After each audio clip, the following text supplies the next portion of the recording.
Ça a été bien la première partie de l'adolescence. Et puis depuis ma vie d'adulte, en fait, c'est un peu n'importe quoi. J'ai eu 10 ans de pilule et donc j'avais des cycles sous pilule, des faux cycles. C'était compliqué peut-être pour toi d'observer que ton cycle était déjà en train de changer puisque tu étais sous pilule en fait. J'ai voulu avoir ma fille, bah, j'ai arrêté la pilule, mais j'ai dû prendre du poids. Tu souffrais d'aménorrhée. Est-ce que tu te souviens à ce moment précis ce que tu as traversé émotionnellement parlant? Et plus je perdais du poids, moins j'avais de cycles. Et depuis, eh ben, c'est toujours un peu n'importe quoi. J'ai plusieurs années d'aménorrhée derrière moi. L'obsession d'être en bonne santé. Et là on tombe dans l'extrême du bien-être en fait.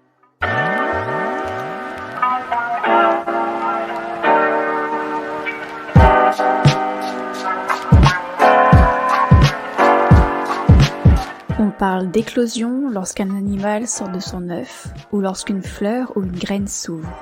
Éclosion signifie également l'apparition, la manifestation de quelque chose qui naît, qui sort de sa coquille, de son enveloppe.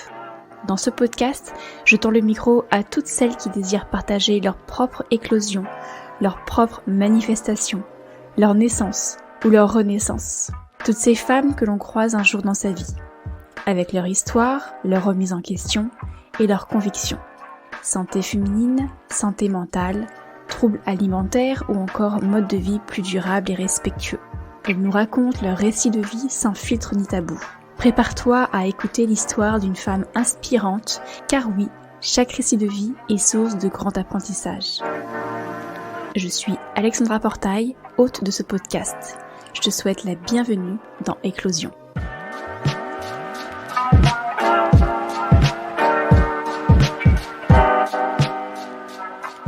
J'ai encore beaucoup d'angoisse face à mon assiette et je peine à prendre du poids. Voici les mots de Vanessa, mon invitée pour ce nouvel épisode. Entre troubles digestifs comme la dyspepsie fonctionnelle, la difficulté à tomber enceinte, l'aménorrhée, la peur de grossir ou encore vivre avec une infirmité motrice cérébrale, ce sont de tous ces sujets dont tu vas entendre parler aujourd'hui. Toutes ces étapes de vie que Vanessa va nous partager avec authenticité et émotion. Dans cet épisode, nous explorons le chemin de vie d'une femme qui n'a jamais laissé tomber. Malgré un mode de vie qu'elle qualifie comme sain et équilibré pour elle, elle souffre encore mais ne lâche rien. Forte de son expérience personnelle et de ses connaissances en tant que patiente experte et étudiante en naturopathie, Vanessa partage des conseils pratiques pour aider toutes celles qui se reconnaîtront de près ou de loin à son histoire. Sans plus tarder, partons à la rencontre de Vanessa.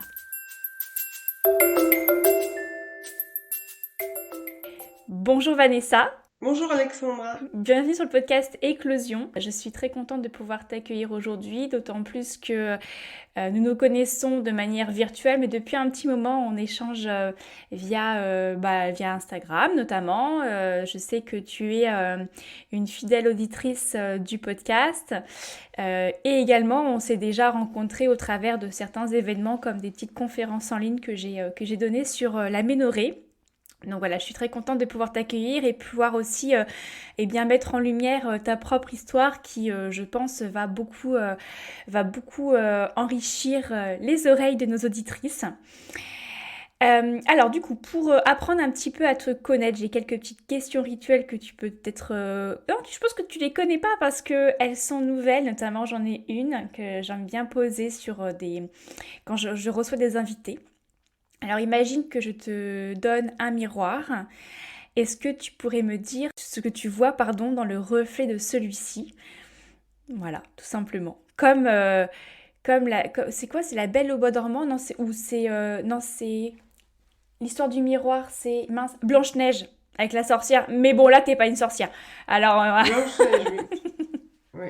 alors dis-moi ce que tu vois dans le reflet de ce miroir.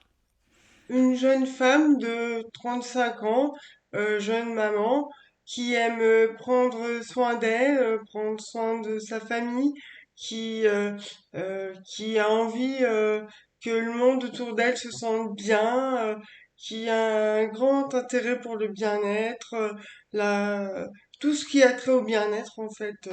J'aime prendre soin de moi, me maquiller, je fais attention à moi, enfin voilà.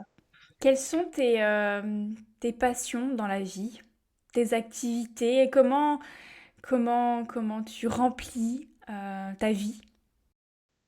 Alors depuis un an, je fais une formation en naturopathie. Je suis maman et épouse, donc étudiante, plus le quotidien, plus donc j'ai des journées bien bien remplies. Hmm. Alors quand je parle de rempli, c'est vrai qu'on pourrait se dire, ouais, mais ça veut dire sur productivité et je suis souvent en train de dire qu'il ne faut pas forcément toujours remplir ses journées et ses agendas parce qu'on est toujours dans le trop, trop, trop, on veut toujours tout combler. Et c'est drôle, alors je ne sais pas si c'est vraiment drôle, mais c'est interpellant parce que quand je te demande comment tu remplis tes journées, tu m'as cité pas mal de choses, mais tu ne m'as pas forcément parlé de toi. Tu m'as parlé au travers de ton rôle de maman, de ton rôle d'épouse, de ta casquette éventuellement professionnelle avec ta formation naturopathie, mais et toi dans tout ça? Alors là, c'est une vaste question à laquelle je ne m'attendais pas.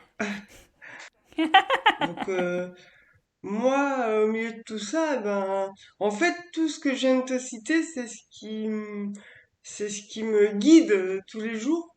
Donc Et qu'est-ce qui est le plus important pour toi dans la vie? pour moi, dans la vie, le plus important, c'est le bien-être de ma fille. Et que moi, si elle, elle est bien, moi, je suis bien, en fait.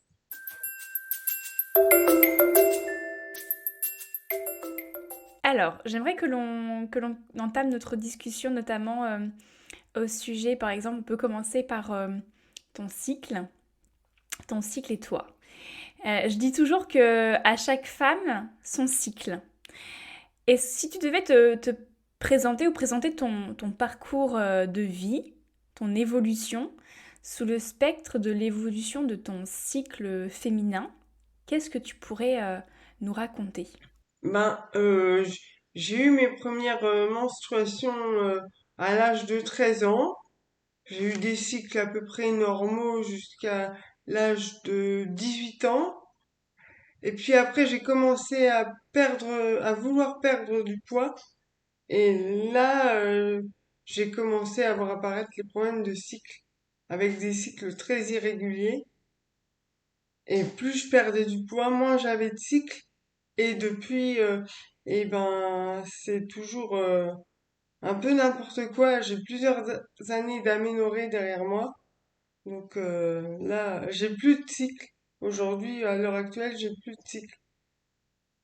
Ça a été bien la première partie de l'adolescence. Et puis, depuis ma vie d'adulte, en fait, c'est un peu n'importe quoi. Tu nous disais que tu avais 35 ans, c'est bien ça? Oui, Du coup, oui. depuis combien de temps tu as observé que ton cycle, c'est un peu n'importe quoi, comme tu le dis? Bah, depuis l'âge de 27 ans, en fait. J'ai eu 10 ans de pilule et donc j'avais des cycles hein, sous pilule, des faux cycles. Et ensuite, quand j'ai voulu avoir ma fille, bah, j'ai arrêté la pilule, mais j'ai dû prendre du poids. Donc j'ai été mise sous du faston aussi en même temps pour réguler tout ça. J'ai pris un peu de poids, j'ai eu ma fille et après, en fait, après la naissance de Maëva, tout a dégringolé. J'avais tantôt les règles, tantôt plus les règles, et après plus du tout de règles. Donc tu as pris la pilule pendant 10 années, sachant que ta volonté à perdre du poids, c'était donc, j'imagine, durant ta phase de prise de pilule.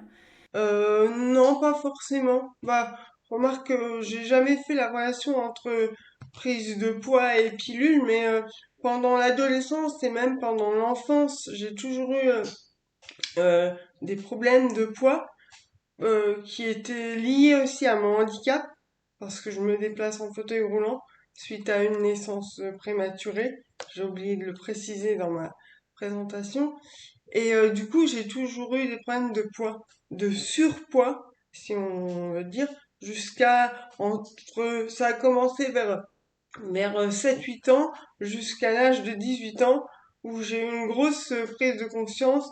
Il a fallu que je perde du poids. Mais là, du coup, ben, je suis tombée dans l'anorexie mentale et depuis, j'arrive pas à m'en sortir. Ce que je voulais dire, c'est que, en fait, comme tu avais signifié que tu avais eu cette prise de conscience un jour et que tu avais voulu perdre du poids et que tu es tombé un petit peu, bah, une fois, généralement, malheureusement, quand on commence à vouloir perdre du poids, on peut vite tomber dans des travers et dans des obsessions et de certains troubles du comportement alimentaire. Je ne dis pas que c'est quand on veut perdre du poids, on va forcément souffrir derrière de TCA, mais en tout cas, ça peut être un fort risque. Et comme tu mentionnais également qu'au départ, au départ de ta ménarche, tu avais des cycles plutôt réguliers, enfin plutôt normaux, disons, enfin tu avais des cycles en tout cas.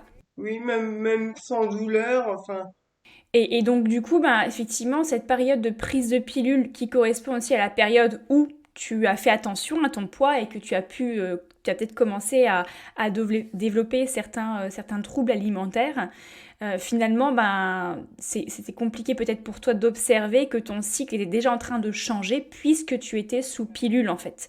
Et tu t'en es aperçu que lorsque tu as arrêté ta pilule, soit plusieurs années après, parce que tu as dû prendre la pilule combien de temps du coup là? Si tu as arrêté la pilule à 27 ans.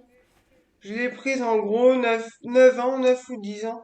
Je sais plus exactement quand est-ce que j'ai commencé parce que je l'ai prise au départ, c'était pour l'acné.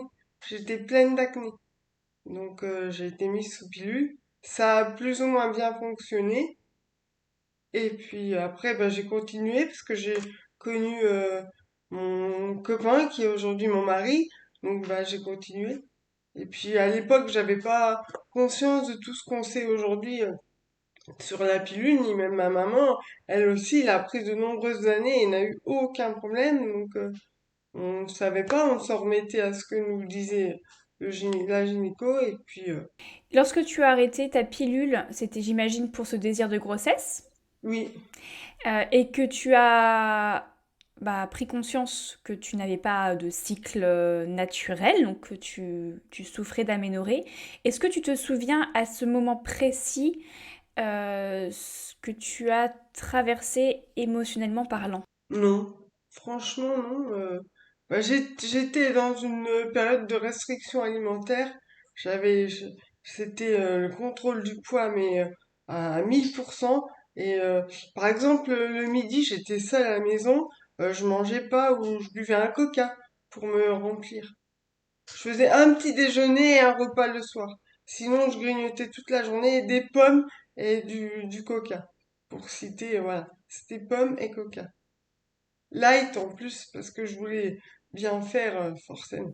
Donc non seulement tu n'apportais pas l'énergie suffisante en termes de calories, mais aussi tu n'avais pas une alimentation qui était nourrissante et qui pouvait permettre à ton corps de vivre, d'évoluer, de renouveler ses cellules et de créer tes hormones tout simplement. Exactement.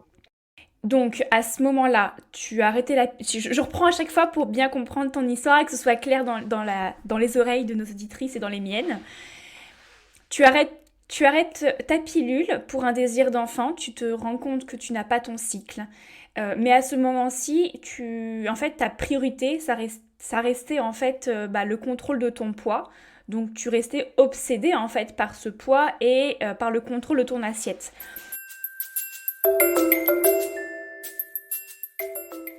Comment ensuite, à quelle étape tu es passé? Parce que tu m'as parlé ensuite du fasting, de ta grossesse, que tu as dû reprendre du poids.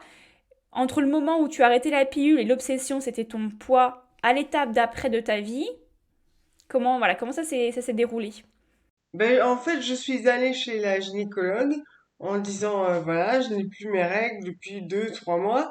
Elle m'a dit, ben, il faut que tu prennes du poids. Il n'y a pas 36 solutions. Tu dois prendre du poids. Et pour t'aider, en plus de cette prise de poids, je vais te donner du faston. Et ça a marché puisque j'ai pris du faston, j'ai remangé des repas équilibrés, 3 repas bien équilibrés, j'ai pris 3 ou 4 kilos et j'ai eu des saignements et je suis tombée enceinte. Donc, juste pour les personnes qui ne savent pas forcément ce que c'est du faston, ce sont C'est un traitement, un traitement hormonal qui permet de stimuler la synthèse des hormones sexuelles. Ça ne permet pas de prendre du poids. C'était deux choses. Tu as travaillé sur deux pans différents. À la fois la prise de poids. Et ce qui est important à savoir, c'est que pourquoi on dit qu'il faut prendre du poids, c'est pas tant de prendre du poids en tant que tel, c'est de prendre du gras et du bon gras. Et puis en fait, c'est avoir un corps qui fonctionne en fait. C'est même pas prendre du poids, c'est euh, Nourrir.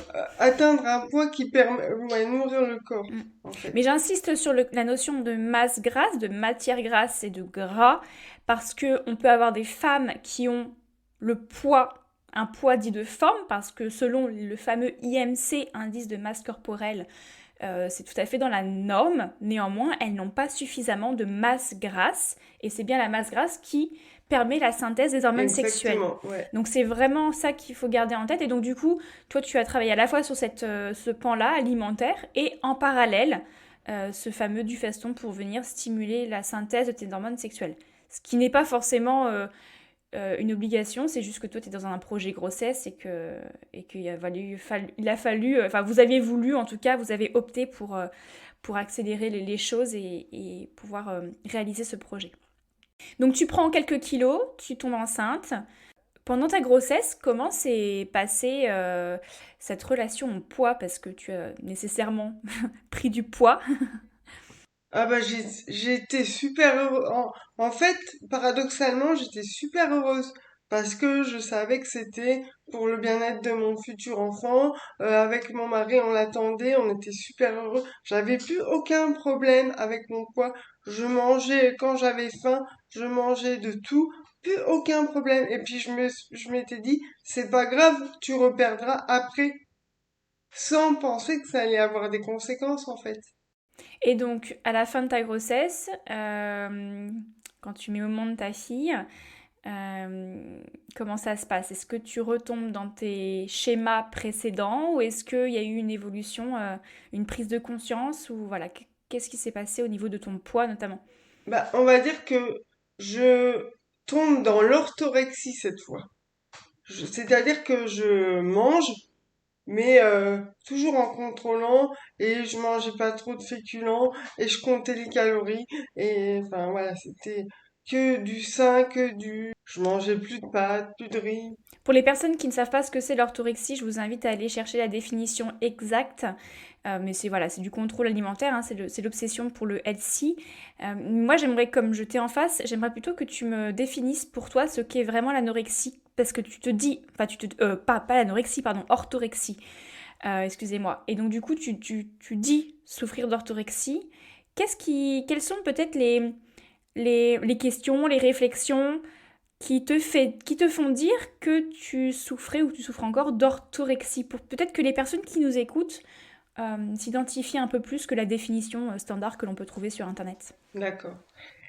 Et ben parce que je fais toujours attention, alors un petit peu moins aujourd'hui, mais je fais toujours attention à ce que dans mon assiette, il y ait des légumes, des féculents, des protéines. Si à midi j'ai un peu moins de légumes, oh là là mon Dieu, mais aujourd'hui j'ai pas mangé de légumes. Euh, Faut toujours que ce soit carré en fait.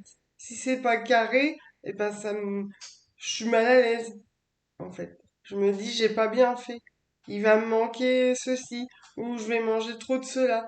D'accord. Donc tu as une crainte en toi qui se développe en disant bah, je vais pas réussir à subvenir à mes besoins et à être en bonne santé finalement. Voilà. L'obsession d'être en bonne santé. Et là on tombe dans l'extrême du bien-être en fait. Hmm. Comment tu vis ta formation en naturopathie et justement cette obsession cette relation avec ton alimentation? J'ai eu la chance il y a quelques mois de rencontrer Florence Gillet, qui a elle aussi un super compte Instagram. Et du coup, j'ai eu plusieurs échanges avec elle et j'en ai encore assez régulièrement. Et en fait, elle m'a dit, bah, ce que tu apprends en cours, c'est très bien, mais là, pour l'instant, tu le mets de côté. Donc, en fait, tout ce que j'apprends en cours, je ne me l'applique pas. Alors, c'est pas facile, mais j'y arrive pas à pas. Donc Florence Gillet, effectivement, qui est une personne qui notamment accompagne sur la méthode All-in. Donc je vous mettrai, si vous voulez, en lien en lien dans la description de l'épisode que vous écoutez actuellement, l'épisode que j'ai du coup réalisé avec Florence Gillet. Et dans cet épisode-là, on parle de la méthode All-in. On l'explique en détail pour qui c'est intéressant, pour qui ça n'est pas intéressant. Et surtout, on met en perspective avec nos deux univers, la naturopathie avec ses différents principes hygiénistes et la méthode All-in. Donc comme ça, voilà, vous pourrez écouter cet épisode à la suite de celui-ci si ça vous intéresse. Et ma propre naturopathe aussi qui m'aide beaucoup, parce qu'elle aussi, elle a eu des problématiques de poids, de maux de ventre et tout ça. Donc elle aussi, elle fait attention à sa santé, mais elle déconstruit un peu les mythes de il faut pas manger ci, il faut jeûner, faire la détox. Non, non, moi, elle m'a interdit de faire tout ça. Au contraire, elle me dit de manger. Mm. Et c'est là qu'intervient le vrai rôle du naturopathe, à mon sens, et j'en ai fait un épisode il n'y a pas très longtemps sur les travers ou les dangers de la naturopathie des naturopathes. C'est qu'il y a entre ce qu'on apprend en théorie, et en plus dans la théorie, des fois, il y a différents principes qui sont un petit peu antagonistes, et ce que l'on met en place déjà dans sa propre vie, avec sa propre histoire, et ce que l'on conseille aussi. Il faut tout différencier pour moi. C'est très très important et c'est là où le rôle naturopathe, pour moi, est clé. C'est de savoir que nos propres besoins ne sont pas ceux de nos clients ou des personnes que l'on accompagne et que les principes hygiénistes, parfois extrémistes, que ce qu'on apprend n'est pas forcément non plus l'idéal. Ouais, il faut vraiment essayer d'apprendre, et comme je dis souvent, l'apprentissage et les informations, c'est comme la digestion. On ingère et on prend le temps d'assimiler, d'intégrer et de retransformer aussi, de s'approprier les choses. En fait, la nutrition et le bien-être, c'est quelque chose qui pour moi doit être propre à soi. Un principe ne doit pas s'appliquer au plus grand nombre. Tout dépend en fait de chacun, de l'histoire de chacun, du vécu de chacun, du métabolisme. C'est vraiment individuel en fait. Absolument. Et ce qui rend la chose encore plus compliquée et en même temps plus fascinante, c'est que c'est propre à soi et que le soi, il est en perpétuelle évolution. Donc, le soi d'aujourd'hui n'est pas le soi de demain et nos besoins sont aussi différents et faut sans cesse en fait remettre en question les besoins que l'on peut avoir.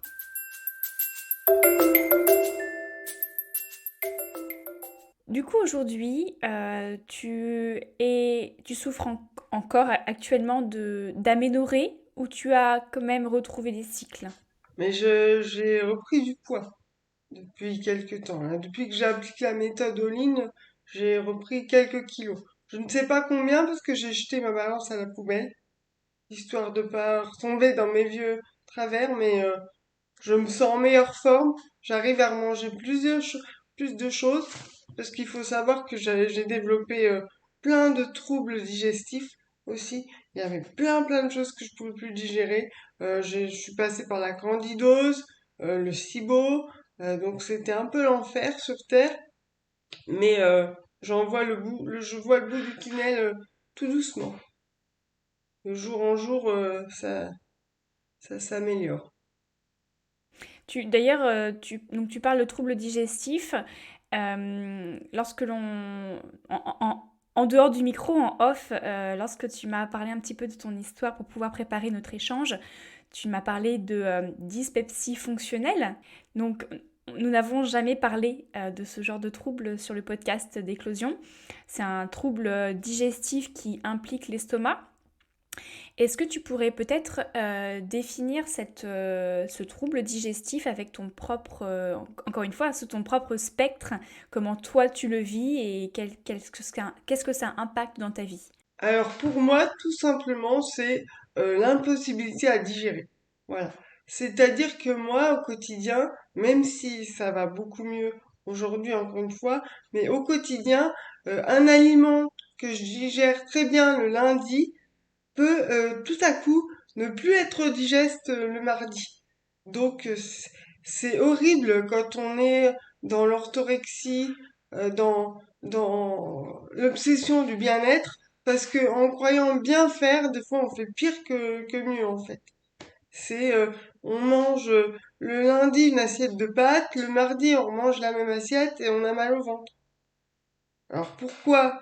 Je sais pas, mais en fait c'est la sensation que plus rien ne passe. Tout est douloureux, la digestion est lente, euh, on est obligé de s'allonger, euh, mettre une bouillotte, parfois dormir. Euh, j'ai eu des moments où j'étais obligée d'aller dormir, il y avait que dormir qui calmait mes douleurs. Cette impression d'avoir un caillou au niveau de l'estomac, de plus pouvoir rien ingurgiter, même un verre d'eau, je pouvais plus, quoi. D'accord. Est-ce que ça implique derrière également le transit? Oui. J'avais le transit très lent.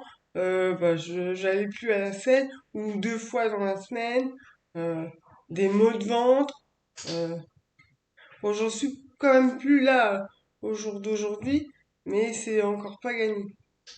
Ça me fait penser un petit peu à des seuils de tolérance en fait qui sont très rapidement dépassés. Moi je dis souvent que l'on est, et en fonction de notre vie, on est avec des seuils de tolérance pour chaque type d'aliment et chaque type de comportement, même comme des jauges, et qu'on a chacun notre seuil et qu'en fonction de comment on vit, bah, par exemple, si d'un coup on mange beaucoup je dis n'importe quoi, de gluten, bah, peut-être que rapidement on va venir épuiser cette réserve de tolérance en gluten et qu'il va falloir peut-être pendant un moment donné enlever le gluten de manière à ce que cette jauge remonte pour ensuite retrouver son propre seuil. C'est pour ça que à part pour des pathologies très très spécifiques, à mon sens, il n'y a pas, et d'allergies par exemple, il n'y a pas d'aliments interdits ou des familles, des catégories d'aliments interdits, sauf les aliments éventuellement qui, sont, qui ne sont pas nourrissants, mais encore une fois, encore le plaisir est très important. Mais du coup, c'est ces seuils de tolérance qui nous sont propres, encore une fois, en fonction aussi de notre phase de vie, et qu'on vient plus ou moins cramer, en fait. Et là, ça me fait penser un petit peu à ça. Ça veut dire que c'est comme si, ben, en fait, en une seule fois, tu venais cramer ton seuil de tolérance à tel aliment, et que le lendemain, il fallait faire un reset et repasser sur complètement autre chose, tant que ton organisme se refasse. Exactement. D'accord. D'ailleurs, quand on me demande quel aliment tu pourrais évincer pour mieux digérer, eh ben je sais pas en fait. Je peux pas répondre à ça. Parce qu'il n'y a aucun aliment qui me fait dire, bah oui, ça, je peux vraiment pas. Si la salade verte, voilà, c'est le seul aliment, je ne peux plus manger de salade verte. Mais sinon, ça peut être n'importe quel aliment qui me déclenche une crise, en fait. Et depuis quand tu as identifié et ressenti ce mal-être digestif? Depuis que ma fille a eu 1 an, en fait. J'ai passé une grossesse sans problème, la première année de ma fille sans problème, et du jour au lendemain, ça m'est tombé dessus comme ça.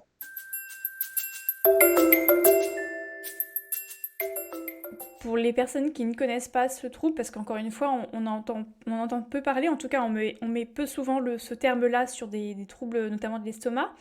Euh, Est-ce que tu peux nous raconter brièvement ton parcours de diagnostic?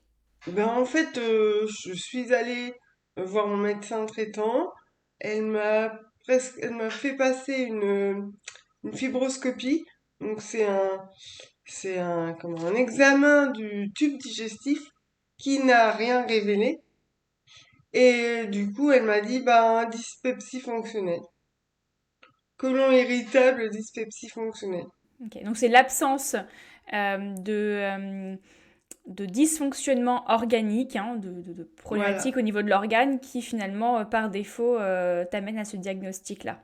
Moi, D'accord. j'appelle ça, c'est un diagnostic un peu fourre-tout, puisque quand les médecins savent pas, ils disent dyspepsie fonctionnelle. D'ailleurs, mon médecin me l'a dit elle-même, je ne sais pas ce que vous avez, je pense donc que c'est de la dyspepsie fonctionnelle.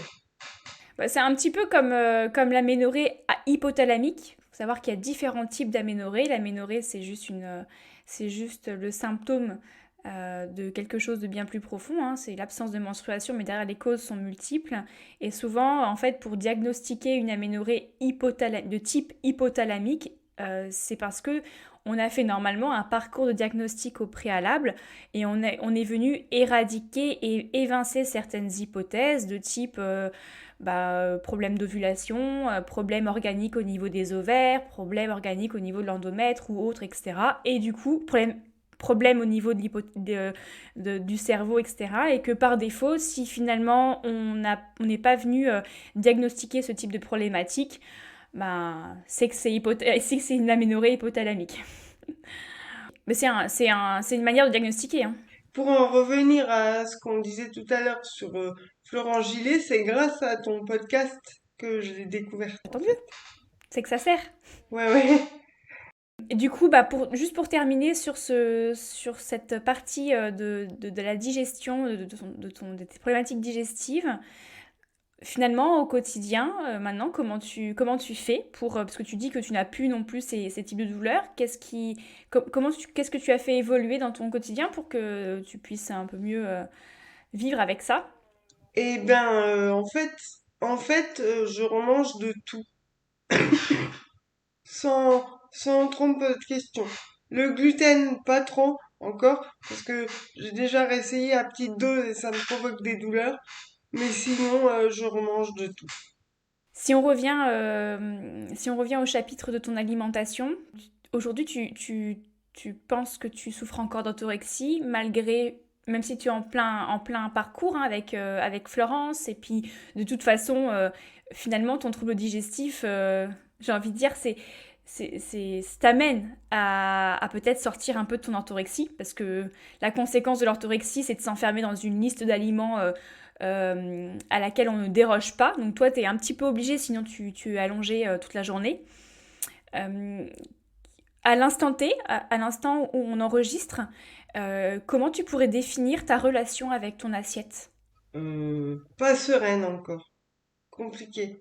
Difficile. Parce que, justement, j'ai encore peur de mal digérer. Je me dis, bon, allez, il faut que je mange parce que j'ai envie de retrouver mes règles. Enfin, je suis pas sereine en fait. J'ai toujours un objectif quand je mange. Je mange pas spécialement parce que j'ai faim. Alors si, bien sûr, mais alors oui, je mange pour combler ma faim. Mais derrière ça, il y a autre chose. Il y a est-ce que je vais bien digérer? Est-ce que peut-être c'est aujourd'hui que mes règles vont revenir? Est-ce que c'est toujours quelque chose? Et quel est... parce que fut un temps, donc tu as découvert à l'arrêt de ta pilule que tu n'avais pas de cycle, tu étais encore obsédé par ton poids. Aujourd'hui, tu dis que tu veux retrouver ton cycle. Pourquoi, en fait, tu as envie aujourd'hui de retrouver ton cycle finalement? Bah déjà pour mon bien-être, pour retrouver de l'énergie, pour ne plus avoir souvent froid, enfin pour être bien, et pour avoir un deuxième enfant aussi. J'aimerais avoir un deuxième enfant. D'ailleurs, c'est mon leitmotiv, vraiment. C'est, en fait, si je suis complètement honnête avec moi, c'est avoir un enfant, un deuxième enfant d'abord, et retrouver euh, un bien-être ensuite. Alors, je vais creuser un petit peu et je vais être volontairement piquante. Mais pourquoi tu fais pas comme la première fois en disant, bah allez, je mange beaucoup plus et puis je prends du faston? Et ben, figure-toi que j'ai repris du faston pendant 3 mois. J'ai eu des saignements. Et imaginez, m'a dit, on essaie 3 mois. Et après, je vous laisse 3 mois tranquille. Et vous revenez me voir pour voir si s'est passé quelque chose. Voilà. Donc là, actuellement, je ne suis plus sous du faston, mais je remange. Selon les conseils de ma naturo et de Florence, j'essaie de faire au mieux. J'ai déjà observé des changements par contre. Plus de glaire cervicale, plus de sécrétion. J'observe des petites choses qui vont mieux, qui vont dans le bon sens. Hmm. Bah, avec la reprise de poids et de masse grasse, les hormones commencent à se remettre en route.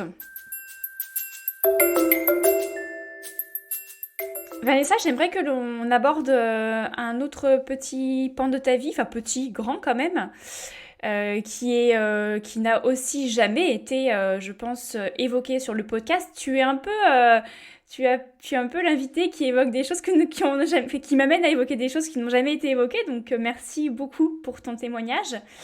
Tu nous as parlé de ton handicap d'enfance, du coup, parce que de naissance. Ça me fait sourire ce que tu me dis là, parce que tout au long de ma vie, j'ai toujours été la première dans ma catégorie, si je peux dire ça comme ça, à faire des choses. Au collège, quand j'ai intégré un collège dit classique, j'étais la première élève en fauteuil. Ensuite, quand on s'est marié avec mon mari à la mairie, on nous a dit, oh, c'est rare un couple mixte entre guillemets. Ensuite, à la maternité, pareil, c'est rare les mamans en fauteuil roulant et tout ça. Donc, je suis toujours la première à tenter des trucs, en fait. Bah alors ça m'amène une question, mais comment tu prends ça? Comment tu prends que les gens te disent ça et comment tu viens de prendre le fait que je vienne te dire que tu étais la première à évoquer un sujet sur le podcast? Et ben, je prends ça plutôt bien. J'aime bien, moi, aborder des choses qui sont pas ou peu abordées. C'est bien. Je me dis si je peux servir pas de modèle, mais de modèle, c'est trop fort, mais de, je sais pas. Si je peux apporter une lumière à des gens qui sont dans la même situation que moi et qui n'osent pas, et ben, c'est avec plaisir.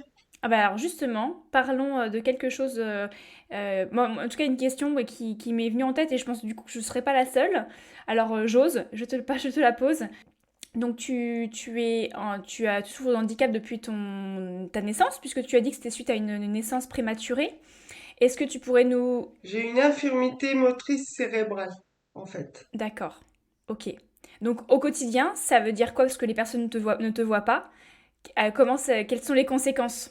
Ça veut dire que je me déplace en fauteuil roulant, mais qu'à l'intérieur de chez moi, je peux quand même un petit peu marcher avec un déambulateur. Mais sinon, globalement, je me déplace en fauteuil roulant électrique. Donc depuis ton enfance, tu es en fauteuil. Ouais. C'est une partie de Enfin, toi, quoi. oui et non, parce que pour moi, ça me définit pas. Oui, je vis avec ça, mais j'ai un handicap. Oui, Je bien ne suis sûr. pas handicapée. J'ai un handicap. Ça, c'est Ouais, pour moi important. hyper important. Oui, tu as raison, hein. Je pense que l'identification à un trouble et quoi que ce soit ne fait pas, en fait, ne construit pas notre identité d'individu. Par contre, ce que je disais, c'est un peu toi dans le sens où c'est un peu une extension de ton corps, comme voilà, un autre membre de ton corps, de ton enveloppe physique. Et du coup, ce que tu viens de dire, ça correspond tout à fait aussi pour moi.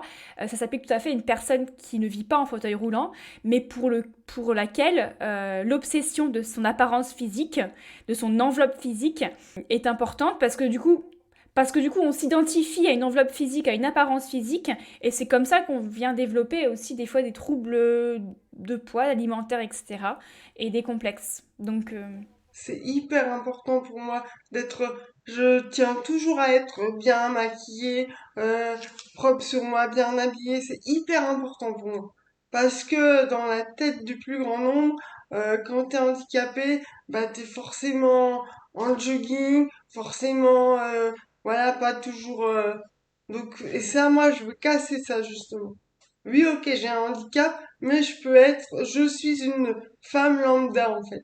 est-ce que tu pourrais peut-être, si tu es d'accord, nous expliquer un petit peu peut-être le déroulement de ta grossesse avec ton handicap et surtout en fauteuil roulant?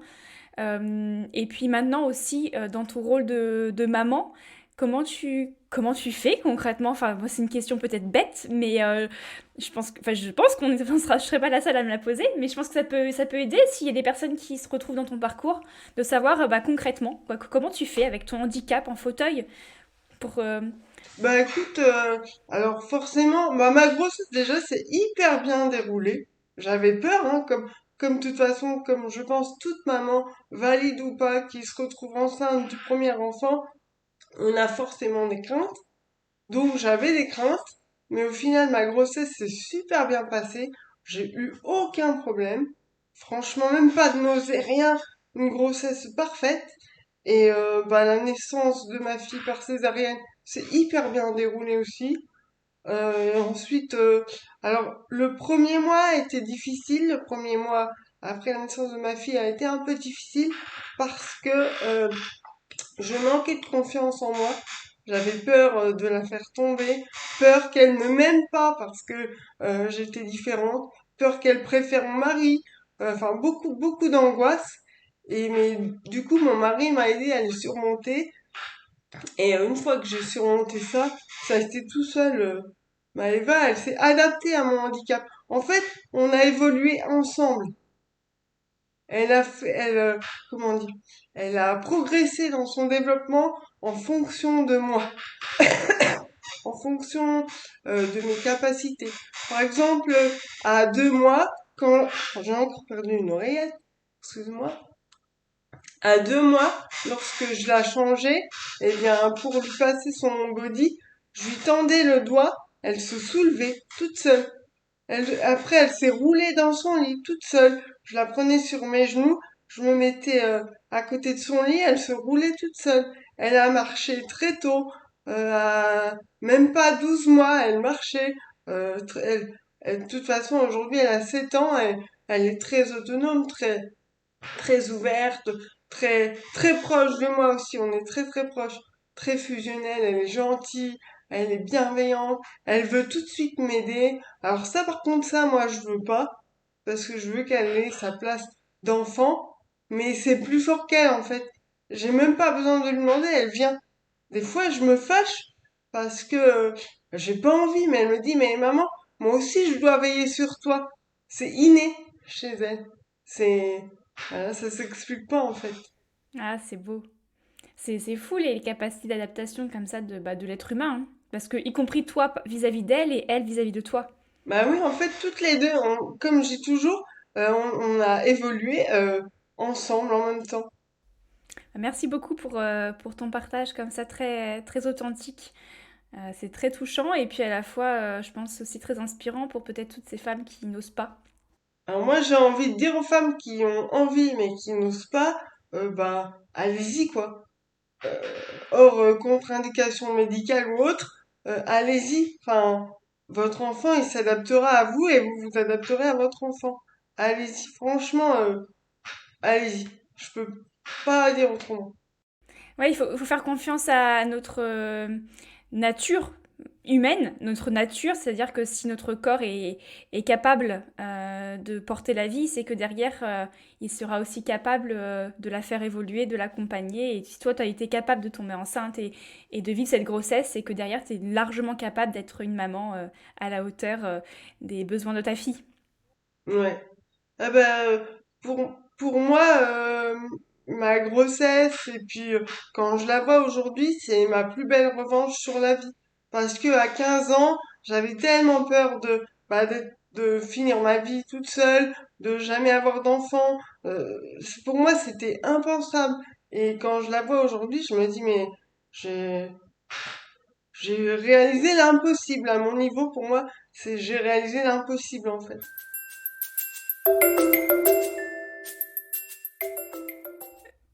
Pour terminer un petit peu notre échange, j'ai quelques petites questions que j'aime bien poser également à mon invité. Tu nous as mentionné notamment Florence Gillet en tant que ressource, notamment sur la partie alimentation. Est-ce que tu as d'autres ressources spécifiques que tu souhaiterais partager aujourd'hui, des ressources coup de cœur, que ce soit des sites, des associations, des groupes de soutien, des livres, des podcasts, peu importe, mais des choses qui, toi, t'ont aidé ou t'aident actuellement par rapport à ton histoire, ton parcours, tes réflexions. Ma naturopathe déjà, Marie-Jean Mougin, elle a un super compte Insta elle aussi, c'est Naturofeed, elle m'aide beaucoup. Toi, aussi beaucoup, toi, ton podcast, c'est vrai, hein, c'est pas pour te flatter, c'est vrai. Et puis bah Florence, hein, franchement, Florence quoi, je lui tire mon chapeau quoi. Je mettrai tous ces liens, je mettrai le lien de la naturophide, du coup, dans la description. Je mettrai également le compte Instagram de Florence enfin plutôt son site internet et ainsi que l'épisode que nous avons enregistré ensemble sur la méthode Oline. Et sa communauté aussi, à Florence, qui est disponible lorsqu'on achète le livre. Je n'ai plus mes règles, son livre. Il y a la possibilité d'adhérer à une communauté, Circle, et ça aide beaucoup, quoi, parce qu'on échange entre femmes les différentes problématiques, on témoigne et tout. Et ça aide beaucoup, moi ça m'aide beaucoup en tout cas. Est-ce que tu aurais, toi, un message ou un conseil ou une recommandation, peu importe, quelque chose que tu as envie absolument de faire passer à nos auditrices et que tu n'as peut-être pas eu l'occasion de faire passer jusqu'à présent? Que se nourrir, c'est la vie, en fait. J'ai mis du temps à comprendre ça, mais si on se nourrit pas, on peut pas vivre correctement, en fait. Peu importe si on a quelques kilos en trop, si voilà, le principal c'est d'être bien dans son corps, d'avoir un corps qui fonctionne. C'est primordial en fait. Donc là, tu parles spécifiquement de l'alimentation en tant que nourriture, c'est ça? Ouais, ouais, Mais mais on pourrait élargir à se nourrir d'émotions, plein de choses, de relations, d'apprentissage. ouais. Il faut profiter de la vie en fait. Peu importe son image. Bah après, si bien sûr il faut faire attention à son image. Je dis pas qu'il faut laisser son image de côté, bien au contraire. Mais du moment qu'on est bien dans sa vie, bien dans son corps, bien dans sa tête, ben on renvoie une belle image en fait. Bon, on renvoie notre image et elle est forcément bien. Si ça correspond à la nôtre. Notre image est forcément belle à partir du moment où on se sent bien. Voilà, c'est ça que je voulais dire en fait. Peu importe si on fait pas du 34 ou 36, peu importe, on s'en fiche de ça. C'est si on se sent bien, on renverra forcément une belle image de soi. À présent, pour clôturer cet échange, Vanessa, est-ce que toi, tu aurais une question que tu aimerais poser à nos auditrices du jour? Donc je vais y aller au feeling. Si vous pouviez changer une chose qui change le cours de votre vie, qu'est-ce que vous changeriez? Parce que moi, il y a plein de choses que je changerais. Avec mes connaissances d'aujourd'hui, il y a plein de choses que je changerais. En premier, mon rapport à la nourriture, mes études que j'aurais peut-être fait différemment, pas mal de choses. Qu'à 18 ans, je me disais oh mais c'est bon, et aujourd'hui à 35 ans, je me dis ah bah oui mais en fait peut-être que là j'aurais dû faire ci ou penser plus comme ça. Enfin, j'ai beaucoup de, c'est pas des regrets, mais je me dis, bah, j'aurais peut-être dû faire comme ça, ou, voilà. Ah, pour moi, ça fait un peu penser quand même à des regrets. Et je reste persuadée que vivre avec des regrets, c'est pas ça qui nous fera vivre une vie pleine et comblée. Moi, je reste persuadée que on a toutes et tous un chemin de vie, qu'il y a des étapes par lesquelles on est censé passer avec nos connaissances de l'instant, qu'après, effectivement, avec du recul, on peut analyser les situations que l'on a vécues au préalable avec un regard qui est forcément différent puisque c'est un nouveau regard. Mais aussi, je pense que l'on peut analyser en se disant, bah, cette étape-ci, effectivement, peut-être que à l'instant T, je la referai pas de cette manière-là. Par contre, c'est parce que j'ai traversé cette étape de cette manière qu'aujourd'hui, j'en suis là. Par contre, et là, je reviens à ta question, qui est si vous deviez aujourd'hui, c'était changer, tu disais peut-être, mais c'est pour moi, là, ce qui est important, c'est de dire qu'aujourd'hui, est-ce qu'il y a quelque chose plutôt que vous interdisez de faire sous prétexte que ça ne correspond pas à l'image que vous avez construite jusqu'à aujourd'hui. Tu vois ce que je veux dire ou pas? Ouais, si, ouais. Si je reprends par exemple, tu parlais de tes études qui t'ont mené à un métier en particulier, une activité en particulier, qui forcément, quand on a une activité, ça nous donne une étiquette. Voilà. Et donc aujourd'hui, est-ce que tu as des envies qui ne correspondent pas à cette étiquette-là, mais qui, pour toi, serait la suite de ta vie? Et ben, en fait, tout mon parcours d'études, ça, ça reprend un peu ce que tu viens de dire là, parce que, bah, si tu veux, jusqu'à aujourd'hui, j'ai jamais travaillé malgré mes diplômes, parce que on m'a toujours, les différents employeurs que j'ai pu rencontrés lors d'entretiens m'ont toujours renvoyé mon handicap à la figure. Ah oui, vous avez des diplômes, mais donc du coup, j'ai jamais travaillé. Donc il y a eu d'autres problématiques qui sont venues se greffer à ça, comme des problématiques de transport, de coûts de transport. Enfin, je veux pas rentrer en détail là parce qu'on n'est pas là pour ça, enfin voilà. On va dire que mon étiquette de futur naturopathe, ce sera le début de ma vie professionnelle et d'une nouvelle vie en général en fait.